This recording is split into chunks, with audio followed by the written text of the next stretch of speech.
നീ തലേന്നാ പാത്രം മാറ്റോ. എനിക്ക് മുഖം നോക്കാതെ നിങ്ങളോട് കുറച്ച് സംസാരിക്കാനുണ്ട്. എക്സ് മുസ്ലിമാ? അതങ്ങനെ ചോദിക്കുന്നത് അത് ചോദിക്കാൻ പാടില്ലേ? അല്ല, മുസ്ലിമാണ് യഥാർത്ഥ വിശ്വാസി. അസ്സലാമു അലൈക്കും വറഹ്മത്തുള്ളാഹി. വഅലൈക്കും സലാം വറഹ്മത്തുള്ളാഹി. എന്റെ അമ്മയെ നാട്ടിച്ചു. സലാം അടക്കുന്ന വിശ്വാസിയാണ്. പറഞ്ഞോളൂ, നിങ്ങളെ നമുക്ക് പെരുത്തിഷ്ടായി. നമ്മളെ ഇസ്ലാം എന്നുള്ളത് ഒരു സമാധാന ഇസ്ലാമാണ്. സംശയമൊന്നുമില്ലല്ലേ? മുസ്ലിങ്ങളായിട്ടുള്ള ആളുകളോട് അങ്ങോട്ട് സലാം പറയരുത്. അത് നിബിത്തങ്ങൾ എന്ന് പറഞ്ഞതാണ്. ചാവണന് മുന്നേ ചൈന ഭാഷ പറയുന്നോടാ. അങ്ങനെയല്ല മുഹമ്മദ് നബിയോട് വളരെ മോശമായിട്ട് ഇവർ പെരുമാറിയെന്ന് വിചാരിക്കാം. അങ്ങനെയാണെങ്കിൽ മുഹമ്മദ് നബി ഇതേപോലെയാണോ പറയേണ്ടത്? ഇത് ഏത് മണ്ടനും പറഞ്ഞൂടെ? ഇത് പറയാൻ ഒരു മുഹമ്മദ് നബി ആവേണ്ട ആവശ്യം, ഒരു പ്രവാചകൻ ആവേണ്ട ആവശ്യമുണ്ടോ? അതെ, ഇവനൊരു അബദ്ധം പറ്റിപ്പോയതാ. അന്ന് ബുദ്ധി ഉപദേശിച്ചു കൊടുക്കാൻ ഞാനൊന്നും ഇല്ലായിരുന്നു. അങ്ങനെയാണെന്നുണ്ടെങ്കിൽ നിങ്ങൾ ഒരു പ്രവാചകനാണെന്ന് സങ്കല്പിക്കാം. സങ്കല്പിച്ചോ? നിങ്ങളൊന്ന് സങ്കല്പിക്കൂ. സങ്കല്പിച്ചാ മതി. നിങ്ങൾ കൂട്ടിലങ്ങാടി എന്ന് പറയുന്ന പ്രദേശത്തേക്ക് നിങ്ങൾ അള്ളാഹു ഒരു പ്രവാചകനായിട്ട് അയച്ചിരിക്കുകയാണ്. എനിക്കെന്തോ പോലെ. ഓക്കെ, അപ്പോൾ അവിടെ നിങ്ങൾ പ്രവാചകനായിട്ട് നിൽക്കുമ്പോൾ അവിടെ കുറച്ച് മറ്റേ ജൂതന്മാരും ക്രിസ്ത്യാനികളൊക്കെ ഉണ്ട്. സമയത്ത് അവിടെ ഉണ്ടായിരുന്ന ജൂതന്മാരും ക്രിസ്ത്യാനികളും നിങ്ങളോട് കുറച്ച് പരുഷമായിട്ട് പെരുമാറി തന്നെ കൂട്ടുക. ഓക്കെ, നിങ്ങളൊരു പ്രവാചകൻ എന്ന നിലയ്ക്ക് എന്തായിരിക്കും പറയാ? ഒന്ന് പറഞ്ഞു. ഒരു പ്രവാചകൻ ഒരു മനുഷ്യനാണ്. ഒരു മനുഷ്യനുണ്ടാകുന്ന ഒരു മാനസിക വ്യാപാരങ്ങൾ സ്വാഭാവികമായിട്ട് എനിക്കുണ്ടാവുന്ന സ്വാഭാവികല്ലേ? മനസ്സിലായി. നിങ്ങൾ പറഞ്ഞു വരുന്നത് എല്ലാ മനുഷ്യന്മാർക്കും ഉണ്ടാകാൻ സാധ്യതയുള്ളത് പോലെയുള്ള എല്ലാ തെണ്ടിത്തരങ്ങൾ ചെയ്തിരുന്ന ഒരു വെറും മനുഷ്യനാണ് മുഹമ്മദ് നബി എന്നാണോ നിങ്ങൾ പറഞ്ഞു വരുന്നത്? ആണോ ആണോ ആണോ ആണോ കൂട്ടരെ ആണോ? ഒരു മനുഷ്യനാണെന്ന് പറഞ്ഞത് സ്വാഭാവികമാണ്. ശരി, അപ്പൊ ഒരു തെണ്ടിത്തരമാണ് മുഹമ്മദ് നബി ചെയ്തത് നിങ്ങൾക്ക് മനസ്സിലായി? കണ്ടോ, ഈ അലവലാതിക്ക് ഒരു കാര്യം മനസ്സിലായി. നീ വാ വാ വാ വാ. ആണോ? അങ്ങനെയാണോ? എങ്ങനെയെങ്കിലും തെണ്ടിന്ന് പറയണം, അതല്ലേ? തെണ്ടിത്തരം കാണിക്കുന്നവരെ തെണ്ടി തന്നെയല്ലേ നമ്മൾ വിളിക്കുക? എന്ത് ചെയ്യാനാടാ, ഞാൻ ഇങ്ങനൊരു ദുരന്തനായി പോയി. അങ്ങനെയാണെങ്കിൽ എന്തിനാണ് മുഹമ്മദ് നബി ചാവാൻ നേരത്തെ ഒരു കാര്യം പറഞ്ഞത്? അതായത് അറേബ്യൻ പെനിൻസുലയിൽ നിന്നും ക്രിസ്ത്യാനികളെയും ജൂതന്മാരെയും മുഴുവൻ ഞാൻ ഓടിക്കും, ഇവിടെ മുസ്ലിങ്ങളെ മാത്രമേ വെക്കുകയുള്ളൂ എന്ന് എന്തുകൊണ്ടാണ് പ്രവാചകൻ പറഞ്ഞത്? അതൊക്കെ ഗോപാലകൃഷ്ണൻ ഒരു നമ്പർ അല്ലേ? ഇത് എന്റെ ഒരു നമ്പറാ. അതിൽ വേണ്ട തെണ്ടി. പറഞ്ഞത് ചാവുന്നതിന് മുന്നേ മരിക്കാന്ന് പറഞ്ഞ സ്വാഭാവികമായിട്ട് എന്താ ചാവൂലേ? എനിക്ക് സൗകര്യം ചാവുക എന്ന് പറയുന്നതാണ്. ഇങ്ങനെ എന്തെങ്കിലുമൊക്കെ പറയുമ്പോഴേ എന്റെ മനസ്സിനൊരു സന്തോഷം ഉണ്ടാവുള്ളൂ. ഞാൻ എന്റെ സന്തോഷം നോക്കിയാൽ പോരെ. ഇതൊരു പ്രവാചകന് പറയാൻ കൊള്ളുന്ന സാധനമല്ല, എന്ത് കണ്ടീഷൻ ആണെങ്കിലും എന്ന് നിങ്ങൾ സമ്മതിച്ചോ? അങ്ങനെയാണെന്നുണ്ടെങ്കിൽ യേശുക്രിസ്തു എന്താ പറഞ്ഞത്? ഒരു കാരണത്തെ അടി കിട്ടിയാൽ മറ്റേ കാരണം കാണിച്ചു കൊടുക്കണം എന്ന് പറഞ്ഞ് യേശുക്രിസ്തു അല്ലേ ഇതിനേക്കാൾ മെച്ചം? ഇത് ഇസ്രായേലി സന്തതികളോട് ആ ദൈവം പറഞ്ഞു എന്ന് പറഞ്ഞുകൊണ്ട് പറഞ്ഞ കാര്യമാണ്. എന്നിട്ട് മുസ്ലിങ്ങൾക്കുള്ള നിയമം എന്തെന്ന് 5:33 പറയുന്നുണ്ട്. അതെന്താണ്? അത് അറിയണ്ടേ? എന്നോടൊന്നും ചോദിക്കരുത്, എനിക്കൊന്നും അറിയില്ല. നിങ്ങൾ ഖുറാന്റെ പരിഭാഷ വായിച്ചിട്ടുണ്ടോ? ഇല്ല. 10 വർഷം നിങ്ങൾ മദ്രസയിൽ പഠിച്ചിട്ട് നിങ്ങൾ ഖുറാന്റെ പരിഭാഷ പഠിച്ചിട്ടില്ല, വായിച്ചിട്ടില്ല ഒരു തവണ പോലും?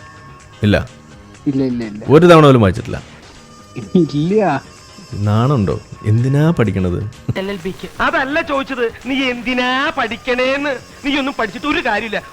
നിങ്ങൾ ഈ സാധനത്തിനകത്ത് ഇത്ര 10 വർഷം മദ്രസ പഠിച്ചിട്ട് ഒരു തവണ പോലും ഖുറാന്റെ പരിഭാഷ ഒരു തവണ പോലും വായിച്ചിട്ടില്ല. എന്നാ എന്റെ പൊന്നു നജീബ് പറയാൻ വേണ്ടിട്ട് പറയാണ്, നിങ്ങളെക്കാൾ കൂടുതൽ ഖുറാൻ എല്ലാ ദിവസവും വായിക്കലാണ് ഞാൻ. അതറിയോ? അത് ഞാൻ പുറത്ത് പറയുമ്പോ അത് നിങ്ങൾക്ക് ഇഷ്ടപ്പെടുന്നില്ല എന്നുള്ളതിന്റെ പേരിൽ ഞാൻ എന്തിനു പിൻവാങ്ങണം? ഇവിടെ പല ആളുകൾക്കും ഇഷ്ടപ്പെടുന്നില്ല.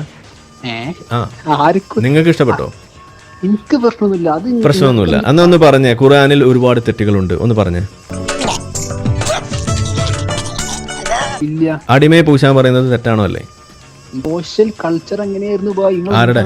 അപ്പൊ സോഷ്യൽ കൾച്ചർ അങ്ങനെയാണെന്നുണ്ടെങ്കിൽ അന്നത്തെ കൾച്ചറിലുള്ള ഒരു കൾച്ചർലെസ് ഫെലോ ആണ് മുഹമ്മദ് നബി എന്നാണോ നിങ്ങൾ പറഞ്ഞു വരുന്നത്? നിങ്ങൾക്ക് മാതൃകയാക്കാൻ പറ്റുമോ മുഹമ്മദ് നബി? ഒന്ന് പറഞ്ഞേ. പല കാര്യങ്ങളും മാതൃകയാക്കാൻ പറ്റും. പല കാര്യങ്ങളിലും പറ്റും, പല കാര്യങ്ങളിലും പറ്റില്ല. പറ്റാത്ത രണ്ട് കാര്യം പറഞ്ഞേ. അത് പറഞ്ഞപ്പോ നീ എന്തിനാ ഞെട്ടിയത്?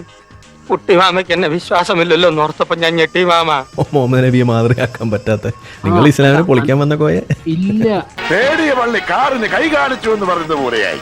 ഒരാൾക്ക് 11 വിവാഹം, അത് ഒരിക്കലും ഐ മീൻ ഇപ്പത്തെ സോഷ്യോ കൾച്ചറിൽ ഒരിക്കലും നടക്കൂല. I appreciate that. ഇരിക്കട്ടെ ഒരു കയ്യിൽ.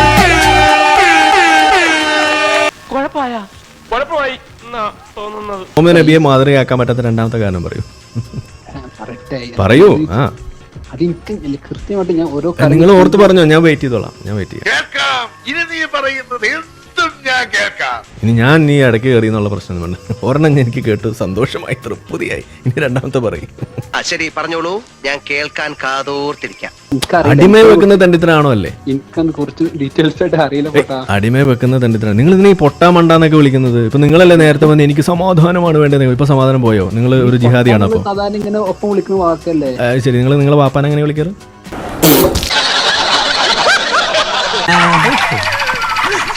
ഇങ്ങനെ ഒപ്പം വിളിക്കുന്ന വാക്കല്ലേ? ശരി, നിങ്ങളെ വാപ്പാൻ എങ്ങനെ വിളിക്കാറ്? ഇടയ്ക്ക് എന്റെ വാപ്പാനെ എപ്പോഴും ഇങ്ങനെ പറഞ്ഞാൽ ശരിയാവില്ല. യെസ് ഓർ നോ പറയൂ. ഇന്ന് അടിമയെ വെക്കുന്നത് തെണ്ടിത്തരമാണോ അല്ലേ? ആരിഫ് നേരത്തെ പറഞ്ഞു തെണ്ടിയാണെന്ന്, അതുപോലെ ആ നോക്കുകയാണെങ്കിൽ ആ തെണ്ടിത്തരാണ്. അതായത് ഇന്ന് അടിമയെ വെക്കുന്നത് തെണ്ടിത്തരാണ്. സമ്മതിച്ചേ? ആണല്ലോ. എനിക്കത് അറിഞ്ഞാ മതി. ആരിഫ് പറഞ്ഞു തെണ്ടിയാണെന്ന് പറഞ്ഞു, ആ രീതിയിൽ തെണ്ടിയാണ്. ഓക്കെ, എന്ന് വെച്ചാൽ ഇന്ന് മുഹമ്മദ് നബി ജീവിക്കുകയാണെങ്കിൽ അത് ചെയ്ത മുഹമ്മദ് നബി ഒരു തെണ്ടിയാണ്.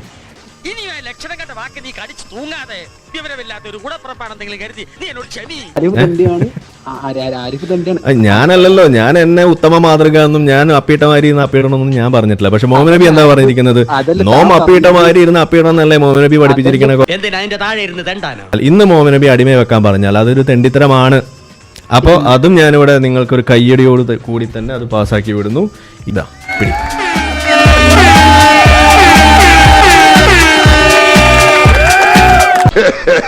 എനിക്കിഷ്ടപ്പെട്ടു, എനിക്കിത് വളരെ ഇഷ്ടപ്പെട്ടു. അപ്പൊ നിങ്ങളിപ്പോ സത്യത്തിലൂടെ വന്നിട്ട് മുഹമ്മദ് നബീനെ ഒരു തെണ്ടിയും ഒന്നിനും കൊള്ളാത്തവനും ഇതേപോലെയുള്ള പല തെണ്ടിത്തരവും പറഞ്ഞ ഒരാളാക്കി മാറ്റി. വളരെ നന്ദിയുണ്ട്. ഒരു സോഷ്യോ കൾച്ചറൽ നിങ്ങൾ അരീക്കോട് വല്ല ഫുട്ബോളുകളെല്ലാം കളിക്കണ്ടോ? നിങ്ങൾ സെൽഫ് ഗോൾ വീരനാണ്. ഏതായാലും ഒന്ന് സൂക്ഷിക്കണം, നല്ലതാ. ഓക്കെ, ഇത് ഇവിടെ ഇരിക്കട്ടെ, ഞാനൊന്ന് കിടക്കട്ടെ. സെൽഫ് ഗോൾ കോയ, വളരെ നന്ദി വിളിച്ചതിന്. Thank you. മുഹമ്മദ് നബിയുടെ പൊള്ളത്തരങ്ങൾ ഇതേപോലെ വീണ്ടും വിളിച്ചത് കൊണ്ടുവന്നതിന് മുഹമ്മദ് നബി ഇന്നത്തെ ഞാൻ തണ്ടിയാണല്ലോ, എന്നേക്കാൾ വലിയ തണ്ടിയാണ് മുഹമ്മദ് നബി എന്നാ ഞാൻ പറഞ്ഞു വെക്കാറ്. മനസ്സിലായി? ഞാനതല്ലാന്ന് എനിക്ക് തെളിയിക്കണം. സത്യം അവള് മനസ്സിലാക്കിയ സ്ഥിതിക്ക് ഇനി എങ്ങനെ തെളിയിക്കും? കാരണം എന്താണ്, ഞാൻ അടിമയെ വെക്കാൻ പറയാറില്ല. ഞാൻ കാഫിറിനെ കണ്ടെടുത്ത് വെച്ച് വെട്ടിക്കൊല്ലാൻ ഞാൻ പറഞ്ഞിട്ടില്ല. ഞാൻ കൊച്ചു പെൺകുട്ടികളെ കാണുമ്പോ അവരെ ഭോഗിക്കണം എന്ന് ഞാൻ പറയില്ല. അത് ശരിയാ. ഞാനൊരു പിഡോഫീലി അല്ല. ഞാൻ ഈ പറയണ പോലെ സ്വന്തം ഭാര്യനെ പറ്റിച്ച് പുറത്തേക്ക് അയച്ചിട്ട് ആ കട്ടിലിട്ടിട്ട് അടിമയെ പൂശുന്ന പണി ഞാൻ ചെയ്യില്ല. അതേപോലെ ഈ പറയുന്ന ഗോത്രം കൊള്ളയടിക്കാൻ വേണ്ടി ഞാൻ പോയിട്ടില്ല. അതേപോലെ ഈ പറയുന്ന പല പണിയും മുഹമ്മദ് നബി ചെയ്ത് എനിക്ക് ചെയ്യാൻ പറ്റില്ല കോയ. കാരണം ഞാൻ മുഹമ്മദ് നബിയുടെ അത്ര വലിയൊരു തെണ്ടിയല്ല. മുതലും പലിശ ചേർത്ത് കിട്ടി. ആരും കണ്ടില്ല. വാ, എല്ലാവർക്കും സന്തോഷമായല്ലോ? എനിക്ക് സന്തോഷമായി. എല്ലാവർക്കും പിരിഞ്ഞു പോവാം.